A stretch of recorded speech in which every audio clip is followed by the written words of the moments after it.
Hola, ¿qué tal? Muy buenas tardes. Es un gusto para mí estar el día de hoy en un conversatorio más de vida académica de la Universidad de Jalapa. En este caso, la Vicerrectoría en Educación Virtual y Mixta tiene el gusto de traer un tema, una conversación alrededor de energía y también de biocombustible. Y pues tengo el gusto de compartir este espacio y de moderar un poco esta plática con dos expertos en el tema. Quisiera presentar al doctor Jorge Ricaño Rodríguez, que colabora con nosotros en el doctorado en Ciencias Ambientales y Sustentabilidad. Y también quisiera presentar a nuestro invitado internacional el día de hoy, Daniel. Daniel, I'm not going to pronounce your last name. I'm gonna let you do it because I don't want to make the mistake or the mispronunciation. But well, Daniel is working as a data analyst, and he has been working on this company of biofuels.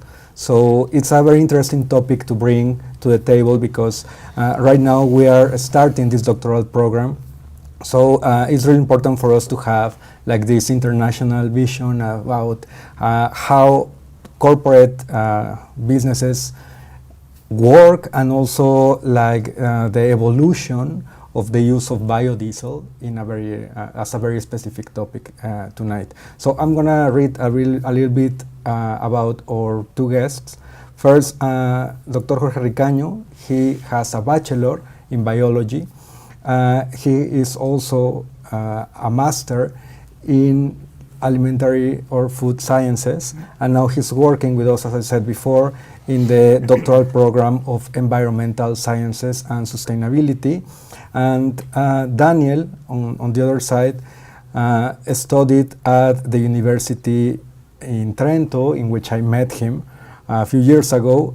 He did his MBA at the Humboldt University, and now he is working again in this company of biofuels. So Daniel, welcome to this conversation talk. I'm very happy that you're here. And well, if you also would like to introduce yourself a little bit, as I said before, and to try to give us a glimpse of what you're working on. Exactly. So I'm Daniel Večeřa. I come from the Czech Republic, but I live in Switzerland these days, and I work for a company called Varo Energy since my graduation. So for about 2.5 to 3 years right now. And I'm a data analyst, so my role for the company is to understand all basically how the international markets of oil and biofuels and energy in general are developing at the moment, which means at the end to understand the supply and demand of specific fuels, and also understand how it relates to the pricing in the end. So this would be my current role, and I've been doing this for as I said, last 2.5 to 3 years. Okay, well, welcome to Mexico and also to the Universidad de Jalapa, Dani. Jorge, well, I wanted to start the conversation a little bit talking about the evolution of the biofuels, because, for example, here in Mexico, it's kind of a new way to produce, and actually, for example, in 2006, it started to be more common of a topic here in our country. And lately, I have seen that there are some Mexican norms that were updated, for example, 4 years ago, in the use of biofuels. So for me, for example, one of the first topics that I would like to ask Daniel, and maybe you could hop in the conversation, would be about the evolution and the use of these biofuels, maybe as a market. How have you seen it in Europe? I mean, how has it changed, and what's the insight that you could give us about the industry, a first general comment maybe? So on the specific biofuels, we always use it only as a part of the mixture. So I think currently there's only one country in the whole world, namely Brazil, where they would drive on 100% biofuels and ethanol. So in Europe, you would see somewhere between 5 to 15% of biofuels added to the mixture. There are common exceptions of very progressive states like Sweden, where it's actually possible to also drive 100% on biofuels, or now the new topic of sustainable aviation fuel, which would be also to large quantities, only biofuels only. However, the progression, I think, is accelerating very much. So European Union had different directives, the Renewable Energy Directive 1 and 2, and the 2 is very stringent, and the market is very much coming into grips how to fulfill this. The price of biofuels have been skyrocketing since the last few months, mainly because we are moving much more to the advanced mandate. So let's say at the start we were very much focusing on using crop-based biofuels, which to one part was shown as a dead end. We have the problems that it increases the food prices. It's also the reduction of CO2 emission is only not so small. So now there was this big push to introduce advanced biofuels to the mix, and we kept the amount of crop biofuels in the mixture. However, the amount of advanced biofuels available is very limited, which, the market is coming into grips, and similar to what we're seeing now in US, it's we are just very much struggling to meet the high goals which the European government and the European Union itself set. Okay, and when we talk about Latin America, you mentioned Brazil, for example. I mean that they also had been developing and working on this process of creation, let's just say, or treatment of biofuels.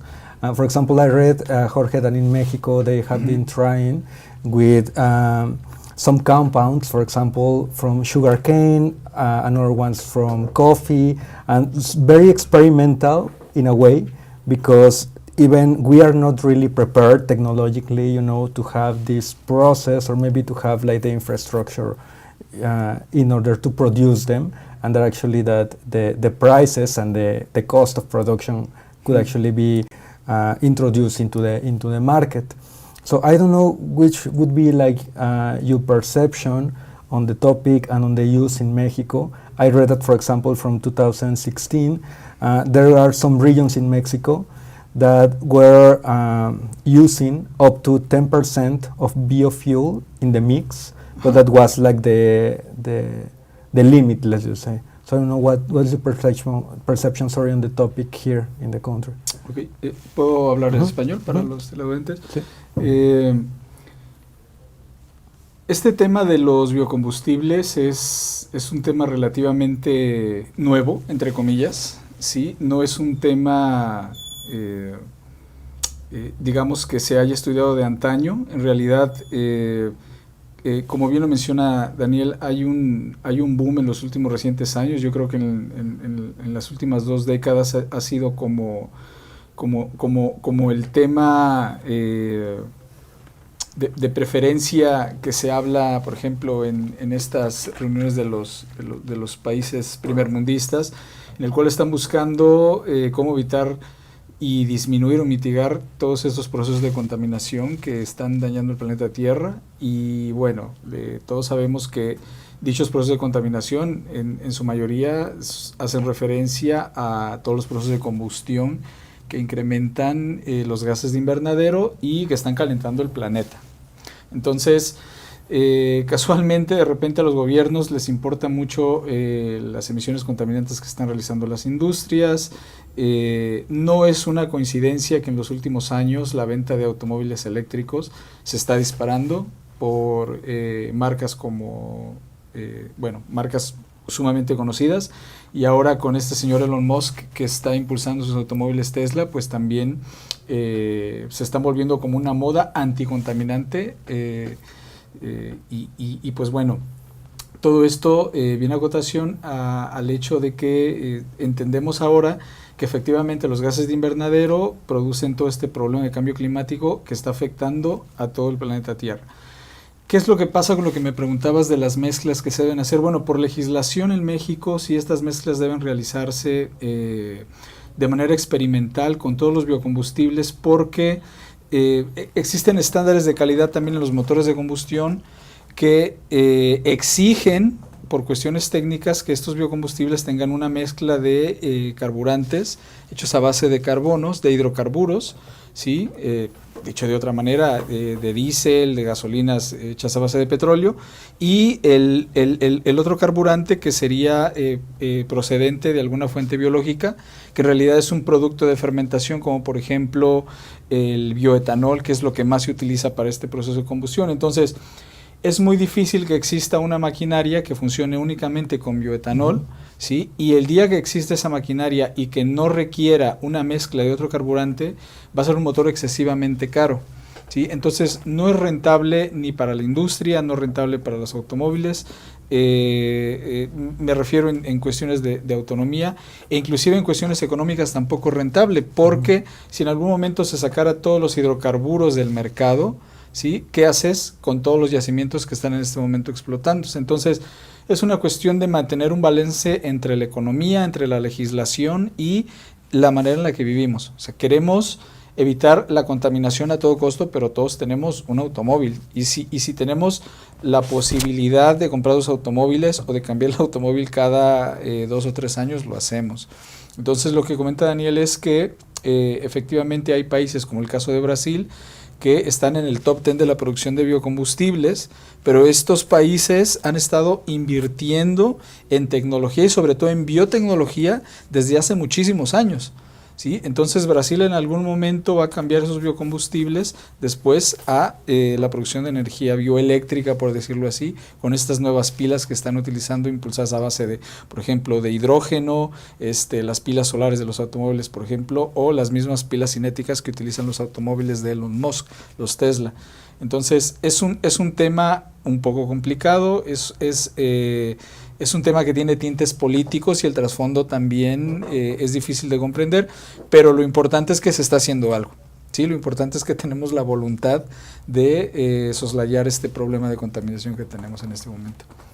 Jorge, ¿consideras que en algún punto, digamos que esta diversidad de fuentes de energía realmente tendrá o disminuirá el uso, por ejemplo, de combustibles convencionales en un tiempo, no sé, por ejemplo, en 5 o 10 años? O sea, ¿tu perspectiva es que realmente sí va a tener un porcentaje mayor de popularidad incluso de la población? O al menos por la falta de inversión que mencionaba hace un momento, nos llegará un poco a destiempo este desarrollo. Creo que en su momento la demanda de combustibles hechos a base de hidrocarburos va a disminuir bastante. En su momento, no creo que vaya a suceder dentro de 5 o 10 años, pero sí en las próximas décadas va a disminuir, sí de alguna manera se va sustituyendo el hidrocarburo o el carburante, como se le quiera llamar, por los biocombustibles, pero no sé, me gustaría saber la opinión de Daniel. Creo que los automóviles que van a ser impulsados por cualquier tipo de fuente eléctrica va a sustituir inclusive a los biocombustibles, ¿sí? Al menos en la mayoría de las marcas premium que conocemos en este momento, de los autos que cuestan $1,000,000 para arriba, ¿sí? Están introduciendo las pilas eléctricas, sobre todo de movimiento cinético y de carga cinética, y no están impulsando tanto los biocombustibles, al menos esa es mi percepción. Eso es lo que creo. Muchas gracias, Jorge. We're talking a little bit about how this new technology and even the investment that we have in research and also like in making these prototypes to be able to produce biofuels. It's competing in a way with the market share that it's also raising around electric cars and electric sources of energy. So I don't know, for example, in the development countries, as we could call them, do you think that there will be like a percentage, a market share in which we will actually see them competing with each other, or maybe like complementing themselves in a way? So I see definitely that you have to see that in generally, the amount of biofuels which we produce out of the world is limited. When we look around oil use, which is again hitting 100 million barrels per day, and the amount of biofuels we're producing is just very limited. So we can see in a limit, for example, Europe, I was talking before about advanced biofuels. One of the most known advanced biofuels is used cooking oil, which you can then convert into diesel thing. And you can convert it also in a way that you can basically drive the cars solely on used cooking oil. But the amount of used cooking oil which we can collect is just limited. There's just a limited amount of restaurants where you can collect your used cooking oil. So from the long-term perspective, there will not be enough of biofuels to go to fuel basically all world's needs biofuels. However, I firmly believe that they will always have a share, and that the share will be increasing to the years, but we are always talking about, okay, will we use 10%, 15%, 20%, right? So on one hand, you will have the slow increase of the biofuels consumption in the developed countries. I think the price will continue to be discriminative factor for developing countries, but they will have a place, they will compete, and they will be for decades to come there as well.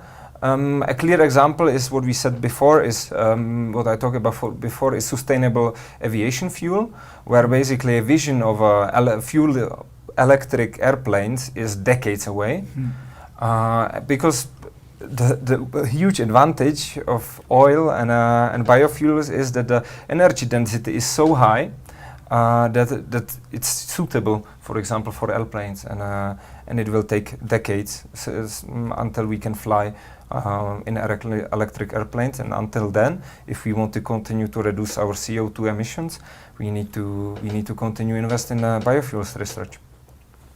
Thank you. Yeah, I agree with both of you in the sense that, for example, the pollution topic, regarding or around the production of biofuels, is interesting to me in the sense, for example, one of the topics that is closer to my research is social innovation. So I was reviewing, for example, a couple of papers about how some enterprises and industries could also be investing in this biofuel production, not only to have them and to use it, but also to take care of every portion of the process in any kind of production in which they have waste. So in a way, I don't know if that's a possibility, for example, or we are maybe also decades away, because I was also reading about the researchers that are working on this in Mexico, and they have taken maybe more of a private position to the topic, in which they started investing and creating prototypes, first for the technology, and maybe as a consulting firm to come to the big industries and try to analyze the waste and to see if there is a possibility to process it as a biofuel. So I don't know if you see this practice or this type of solution as something that maybe even industries, very specific ones, could be benefit from. Es muy interesante la pregunta que haces, Guillermo, y quisiera comentar que en términos de sustentabilidad existe un concepto que hace referencia al balance que hay entre la producción, entre el beneficio, production of benefits. For example, if we are talking about producing electric cars or electric planes, for example, every kind of new technology that we are producing in this moment is producing CO2 also. Also, we are producing CO2. So it is not possible to have a very clean technology in this moment, because perhaps we are getting a lot of money in our factory. For example, Tesla is earning a lot of money in this moment, but they are producing a lot of atmospheric pollutants, for example, CO2, I don't know, all the kind of atmospherical gases de invernadero, the greenhouse effect, for example, is the clear example that we have in this moment that we are not able to produce any kind of a clean technology, you know. Entonces, pero ya, estoy aquí mezclando mis ideas. Estas consultorías de las que me estás hablando, en realidad son como el sueño de todas las empresas de decirle al mundo, nosotros estamos realizando como que un balance de la producción de contaminantes respecto a todo el beneficio que se está obteniendo, y de esa manera no estamos contaminando. Si nosotros hiciéramos algún cálculo matemático, por ejemplo, de cuánto nos cuesta producir estas nuevas placas eléctricas solares que colocamos en nuestras casas, ¿sí? Y toda la electricidad que en un principio vamos a ahorrar, y no sé, colocar por ejemplo también estos calentadores de agua solar que te van a ahorrar también un montón de gas, la realidad es que hay cálculos que demuestran que es necesario que tú utilices esas placas solares durante más de 10 años para que puedas solventar el gasto de producción y sobre todo lo que tú estás contaminando al comprarlas. Entonces, pareciera muy gracioso que para tener nuestra conciencia como muy limpia y decir, bueno, yo soy un buen ciudadano y un habitante, me voy a gastar 300,000 pesos en ponerle placas solares a toda mi casa, lo que se contaminó construyendo esas placas solares, ¿sí? No lo vas a recuperar en cuestión de días, bañándote con el agua caliente, o utilizando algunos kilovatios para prender la televisión o el horno de microondas. Sigues contaminando de una manera indirecta porque la producción de esas placas solares implicaron explotación de recursos minerales, construcción, los camiones que lo transportan, que emiten los gases de invernadero y demás. Entonces, pasa exactamente lo mismo también con los biocombustibles, ¿sí? En el caso de los biocombustibles, el principio biológico de los biocombustibles es llevar a cabo un proceso de fermentación, fermentation process, ¿sí? Entonces, ese proceso de fermentación implica que tú tengas que devastar un área completa, ¿sí? Y de algún material vegetal que vas a fermentar, como por ejemplo maíz, se pueden hacer biocombustibles a base de maíz. En este momento se están experimentando, por ejemplo, también con soya, es decir, todas absolutamente las especies vegetales que puedan ser ricas en azúcar, que las bacterias puedan fermentar, ¿sí? Se tienen que cultivar. Entonces, ¿qué es lo que están haciendo muchas empresas que para producir biocombustibles están destruyendo toda el área nativa? ¿Sí? Es decir, todas las especies vegetales, por ejemplo, de cientos de hectáreas, que tardan muchos años en crecer, destruyen esa área nativa, alteran el equilibrio, ¿sí? Ecológico, alteran los ecosistemas, le quitan el lugar donde vivir a las especies, y por eso se originan variedades, por ejemplo, de COVID en este momento, porque fue una devastación del medio ambiente natural de estos murciélagos que se comieron en China, en la sopa, dicho de alguna manera.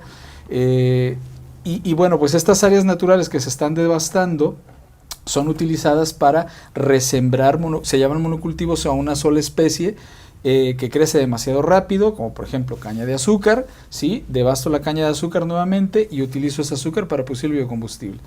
Todo eso es un proceso de contaminación, o sea, desde que tú llevas los automóviles, los tortons o los trailers para recoger esa caña de azúcar, el aplicar biofertilizantes biofertilizantes no, pero fertilizantes químicos como triples 17, que son nitrógeno, fósforo y potasio, que acidifican el suelo de una manera brutal. Estás contaminando el suelo, estás contaminando los mantos acuáticos para producir la fuente de alimento de las bacterias que van a producir el biocombustible, ¿sí? Si nosotros hiciéramos cuentas a final de los términos de producción de estos compuestos biológicos, pareciera que estamos todavía contaminando más, pero creemos que no lo hacemos porque le estamos poniendo a nuestro automóvil una mezcla de un carburante que tiene el biocombustible. Entonces, estas empresas que comentas y de las firmas que buscan de alguna manera hacer un estudio de estos balances de cuánto estamos gastando y qué beneficio está obteniendo, no toman en cuenta todos estos factores. O sea, a veces ni siquiera calculan cuántas emisiones de monóxido de carbono se están emitiendo a la atmósfera por el simple hecho de ir a recoger todo el material biológico que se requiere. Algunas, no todas. If I can react to this, so I think I fully agree that basically there's no zero technology, right? But at the end of the day, people want a certain quality of life, which will be always a question of energy, right? The richer the societies become, the more energy they consume, and it's just impossible to imagine that we will reduce dramatically the consumption of energy, foremost in developing countries or countries, let's say, becoming developed countries like Mexico, because the people just want to live in cool houses, they want to travel, they want to use energy, right? So then we have to think, what's the way to reduce it? And there will be never a perfect solution, but we have to work what we have. Now, coming more specifically to the topic of biofuels, I think it's the role of scientific community together with the governments themselves to measure accurately the quantity, like how green the different biofuels at the end of the day are, how much CO2 are we saving. And I cannot talk in detail about this process of certifying different biofuels in Europe, but basically the way it works is each biofuel is given a score, how much of CO2 is it saving, right? Yeah. So you basically have a crop ethanol, which will be somewhere around 50 to 55%, because in the production you basically use a lot of energy. So compared to oil, the European Union said, okay, you're saving only 50%. That's why you will create less amount of carbon credits than if you will use advanced biofuels. So these biofuels are most of the time waste-based. So use cooking oil would be one, or animal fat will be another. So these are things which we already have, and it's good that we can reuse them. So I think the question is, okay, I think we cannot stick our heads in the sand. We will need the energy, and we will need strong regulation done together with the scientific community to really focus on biofuels and electricity or any kind of other energy transition product that makes sense and that will end up not harmful. And we will make mistakes on the way. I think as you said, in Europe we were believing for a very long time that ethanol is the way to go, and now we basically found out yes, but very big but. So then we try to move to other things, and this is the way to proceed. And we need to be very precise about what kind of incentives we are going to set to the companies, and about what kind of regulation the government takes together with the scientific community.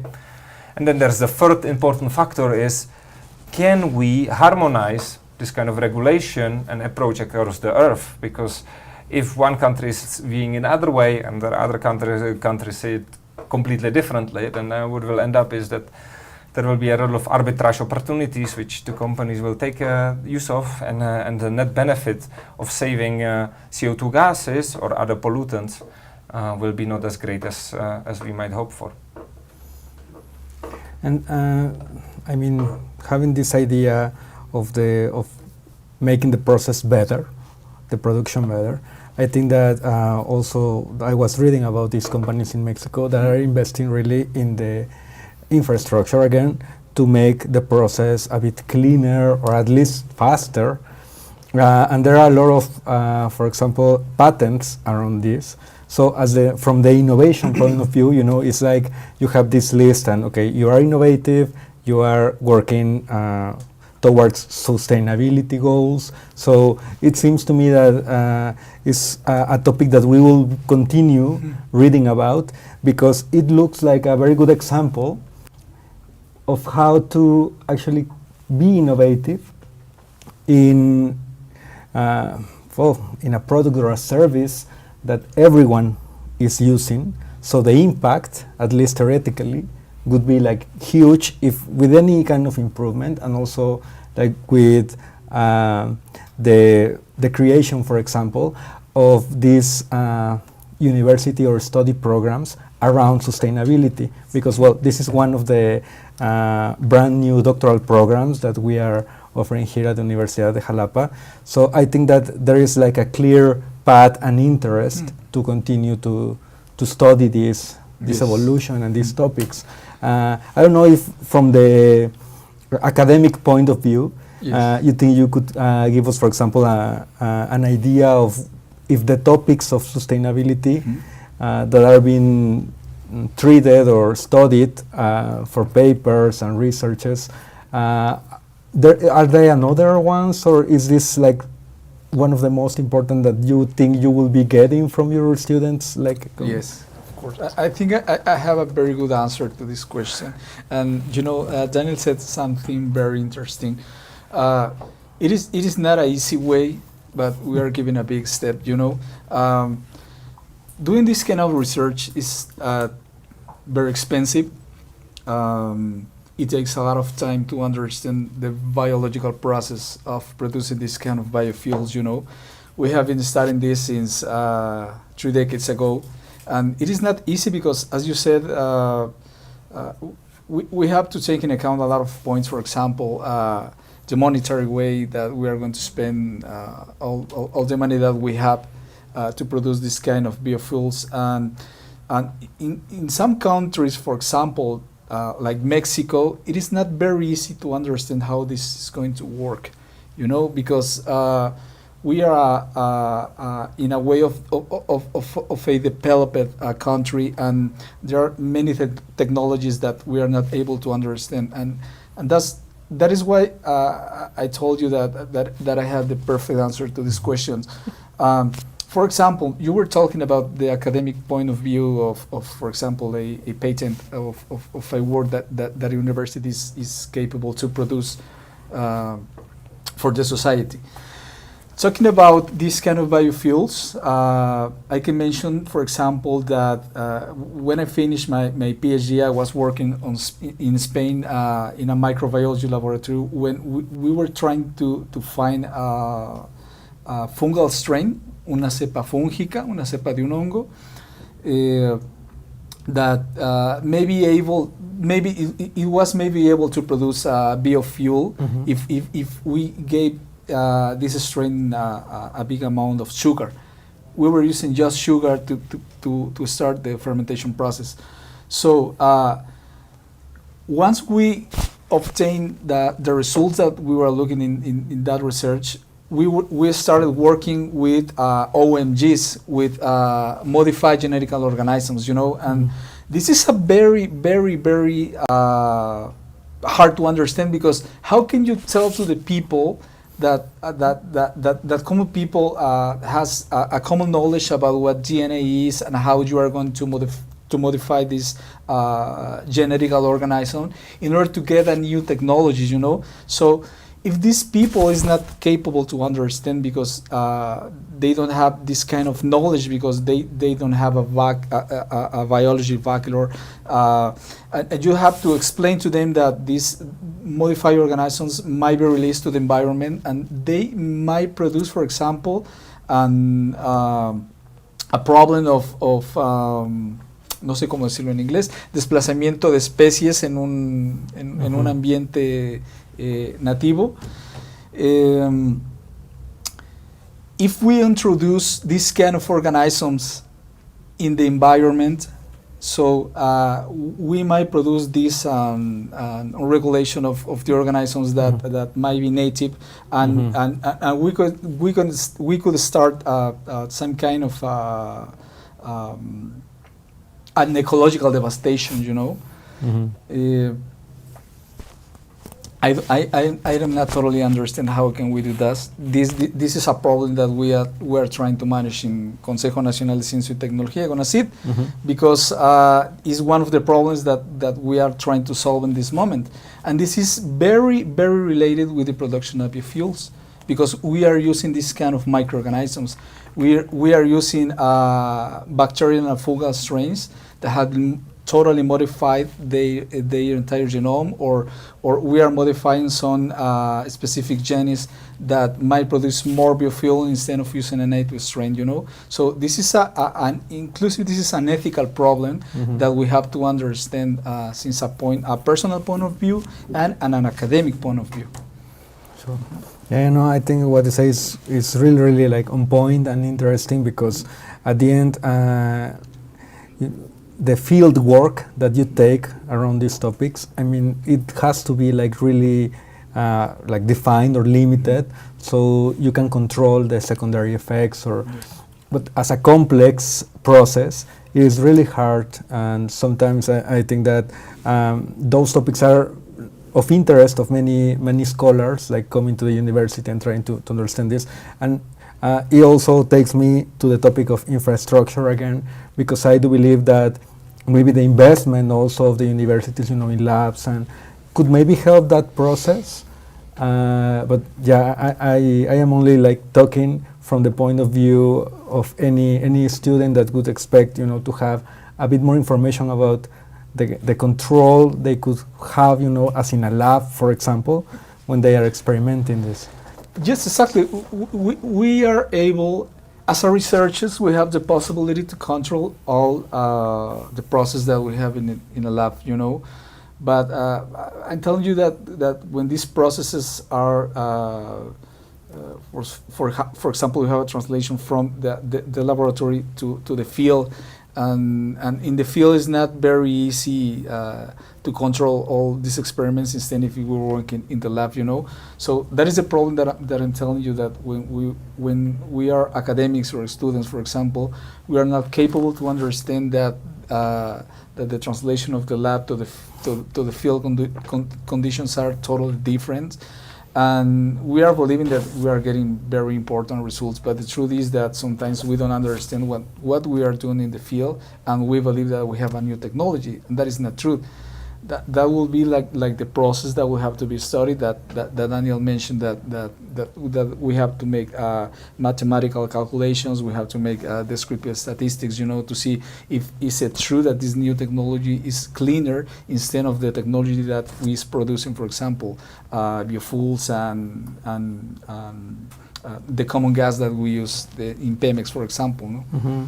Mm-hmm. Sí, y es que considerando el reto de las universidades de establecer estos parámetros y de tener recursos también que permitan que bajo ciertas condiciones controladas del laboratorio, por ejemplo, se puedan estudiar, ¿no?, algunas de estas variables y parámetros, pues platicamos la complejidad de pasar esto a campo, ¿no?, a poder experimentarlo ya con industrias específicas, y donde también los desechos son específicos y los procesos pues cambian totalmente de proporción.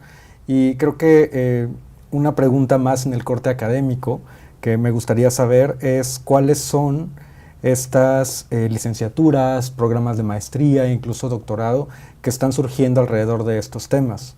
Daniel, I don't know if you, for example, could give us a glimpse of the background of some of your colleagues that maybe work closer to the process, because we have here this doctoral program, but I believe that in the engineering and the technical point of view, there have been, or there must be, some specific lines of research maybe, or topics that you know? If I speak for my company, is we would employ, at the end of the day, we would employ chemical engineering PhDs with specific areas, and then I think more and more, so at the time of the day, it's still a lot of petrochemical engineers that's switching over to this topic. But that has also to do with the company which I am, which runs refineries as well. So I have to say, I think that in this topic there will be a lot of opportunities for anyone from the areas of chemistry to, let's say all the way from the technical point, from chemistry to the business side of things. There's just massive investment coming in. Everyone knows that this is one of the energy transition is one of the most watched changes which will impact our everyday lives 2 decades to come. So even though the advances are very hard, the impact is so drastic with every tiny percentage that we make, that I think there's a lot of opportunities lying ahead of everyone. And for example, could you also talk a bit about your personal and professional story. How did you get to this industry in a way, just like to finish and closing this program? So sure. So it was by chance. So I was doing my exchange program in the University of St. Gallen in Switzerland, and I was talking about this company. I was during a career fair. I met this company which I'm now working in, which is an energy company which is still to large degree oil based, but we are investing massively in biofuels, in electricity, doing projects like emission reductions, so forth. And what caught my eye is how incredibly global this industry is. So let's say we are sourcing used cooking oil from China. We are sourcing ethanol from Brazil, from the US.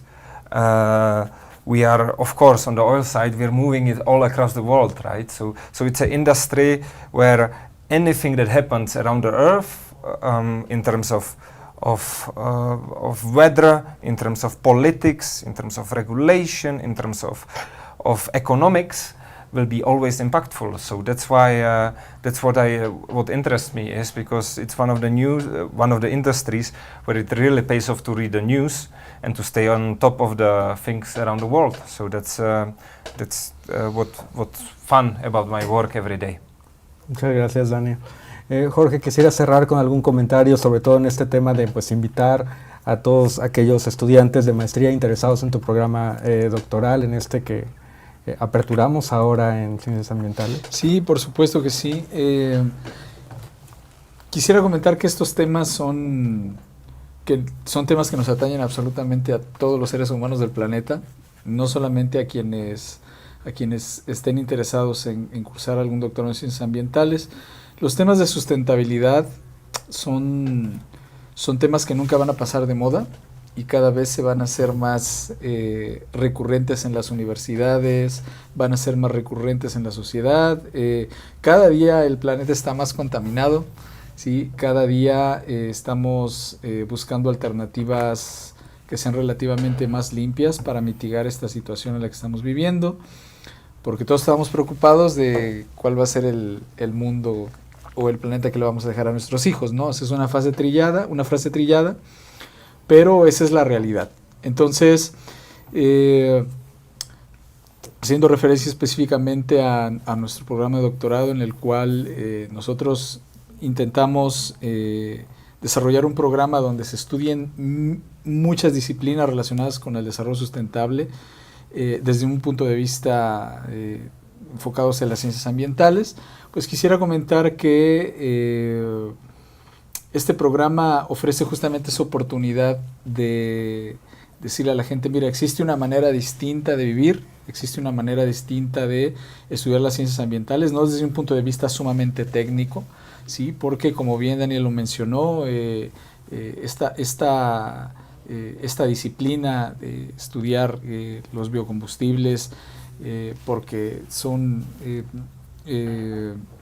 una manera de no contaminar tanto el planeta Tierra, no es un estudio disciplinario que esté enfocado únicamente a las matemáticas y a la física y a la química, y es una cuestión técnica de ingeniería. O sea, esto tiene que ver con antropología, con ciencias sociales, con ecología, con biotecnología, con microbiología, biología molecular.